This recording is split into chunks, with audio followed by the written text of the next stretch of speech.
Σήμερα θα σας δείξω ένα νέο κόλπο που θα ισχύει μέχρι τις 19 Ιουλίου. Αν πατήσετε Neymar στο Google θα σας βγάλει ένα ωραίο feature.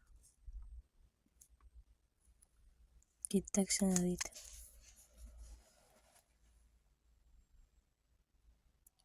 Πιστεύω θα το έχει μέχρι τις 19 Ιουλίου μέχρι να αποκλειστεί η Βραζιλία.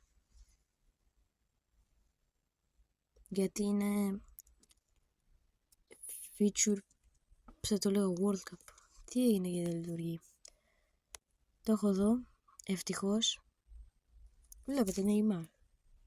Σου βγάζει αυτό εδώ. The Last Dance και τον πανηγυρισμό του. Κουνιέται από πάνω μέχρι κάτω, άμα δείτε.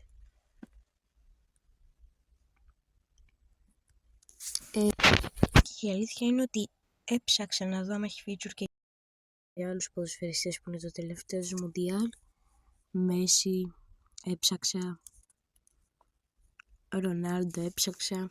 Τους άλλους δεν τους πολύ έψαξα, διότι είναι οι τρεις πιο διάσημοι αυτοί. Ο Κριστιάνο Ρονάλντο όμως μπορεί να παίξει το 2030. Και πρόσφατα είπε και ο Μέση κάτι τέτοιο. Οπότε μπορεί να είναι μόνο του Neymar Last Dance. Που εγώ στη θέση όλων αυτών θα έπαιζα και το 2030. Αλλά το τελευταίο, τέλος πάντων, αυτό ήταν το feature. Άμα σας άρεσε το βίντεο μπορείτε να πατήσετε ένα like.